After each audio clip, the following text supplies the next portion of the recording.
اے خدا ہمیں ان نسلوں کا ماں باپ بنا جو متقی ہوں، اور ان کے بغیر ہمیں آنکھوں کی ٹھنڈک نصیب نہیں ہوگی۔ اس میں ایک اور معرفت کا نقطہ تربیت کرنے والوں کے لیے بیان فرما دیا، جس کو بھلا کر پھر لوگ تربیت میں بے شمار غلطیاں کرتے ہیں۔ فرمایا اگر تمہیں تقویٰ کے سوا کسی اور چیز میں آنکھوں کی ٹھنڈک نصیب ہوئی تو یاد رکھنا نہ تمہارے حق میں یہ دعا قبول ہوگی، نہ تم اولاد کی تربیت کے اہل بنو گے۔ اگر تم آنکھوں کی ٹھنڈک ان کی دنیاوی ترقیوں میں ہی دیکھ رہے ہو، اگر تمہیں اس بات کا پر فخر ہے کہ بیٹی سنگھار پٹار اچھا کرتی ہے، یا کپڑوں میں اس کا ذوق اچھا ہے، یا اس کی سہیلیاں زیادہ ہیں، یا دنیا کے لحاظ سے وہ بلند مقام رکھتی ہے اور ہر دل عزیز ہوتی چلی جا رہی ہے، اور پڑھائی میں بہت اچھی ہے، اور ان باتوں پر تمہاری آنکھیں ٹھنڈی ہوتی ہیں اور تم وارے جاتے اس کے اوپر اور کہتے ہو یہ دیکھو ہماری بیٹی گھر میں آ گئی، آج یہ کیا اس نے، آج وہ کیا، اور تمہیں دل کا سکون انہی باتوں میں نصیب ہو گیا، تو تم یہ دعا کیسے کرو گے پھر کہ وَجْعَلْنَا لِلْمُتَّقِينَ إِمَامًا؟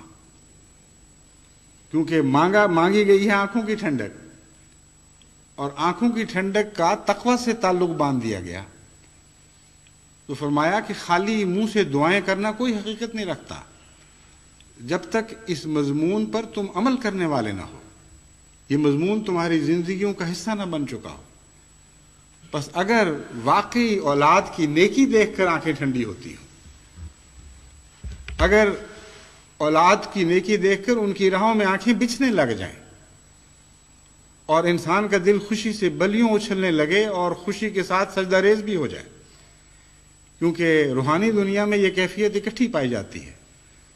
خوشی سے دل اچھلتا بھی ہے اور خدا کے حضور سجدہ ریز بھی ہو جاتا ہے، تو پھر تم یہ دعا مانگ سکتے ہو کہ وَجْعَلْنَا لِلْمُتَّقِينَ إِمَامًا، اے خدا ہمیں آنکھوں کی ٹھنڈک نصیب کر اور تقوی والی اولاد عطا کر۔ اس کے بغیر تمہاری اپنی خواہشات اور اپنی تمنائیں تو دنیا کے رستوں پر چل رہی ہوں، اور اپنی اولاد کی دنیا کی ترقیات سے تم راضی ہو چکے ہو، اور اگر وہ عبادت نہیں کرتے تو تمہیں دکھ نہ ہوتا ہو، اگر وہ نیکیاں اختیار نہیں کرتے تمہیں تکلیف نہ ہو، اگر وہ جھوٹ بولنے والے ہوں تو تمہارے لیے تمہارے دل عذاب میں مبتلا نہ ہو جائے، اور اگر وہ لغویات میں ایسے محو ہوں کہ ذکر الہی کے مقابل پر لغویات کو اہمیت دینے والے ہوں، تو پھر تمہاری آنکھوں کی ٹھنڈک غیر متقین میں ہے اور تمہاری یہ دعائیں بالکل کھوکھلی ہو جائیں گی۔ بس وہ لوگ جو بعض دفعہ یہ شکایت کرتے ہیں کہ جی ہماری دعائیں قبول نہیں ہوتی، آپ ہمارے لیے دعا کریں، بعض دفعہ تو ایسے لوگوں کے لیے دوسروں کی دعائیں کارآمد ثابت ہوتی ہیں،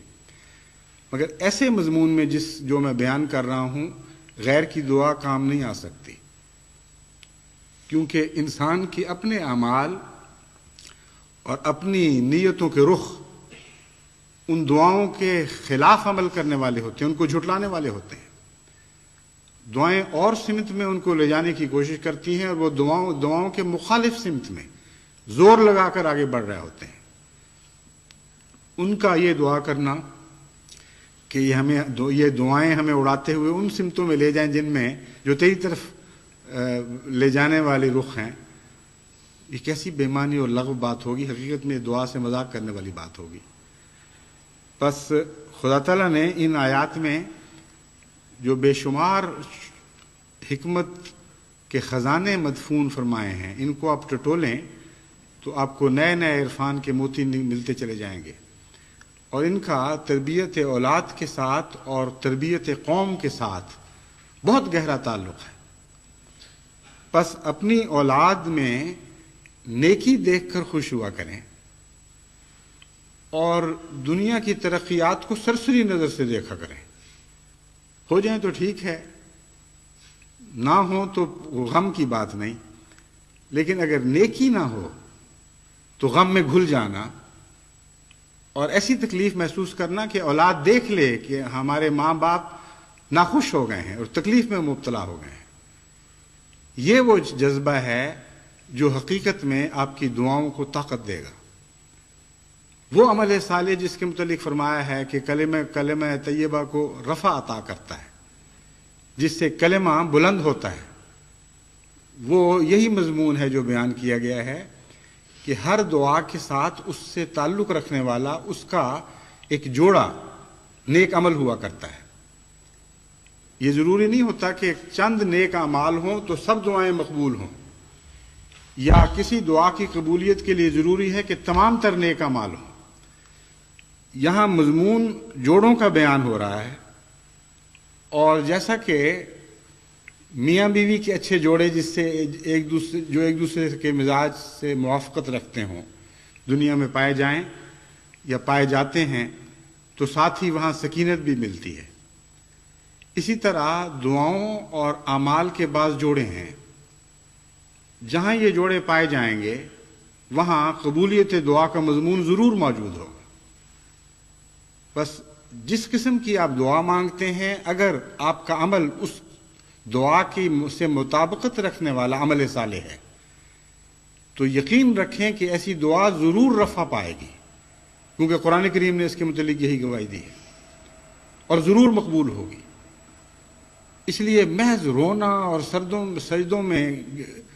پیشانیاں رگڑنا دعاؤں کے لیے کافی نہیں ہے. آپ کے اعمال اور رخ پہ چل رہے ہوں اور سجدے اور رخ پہ جا رہے ہوں، یہ تضاد خدا کو قبول نہیں ہے.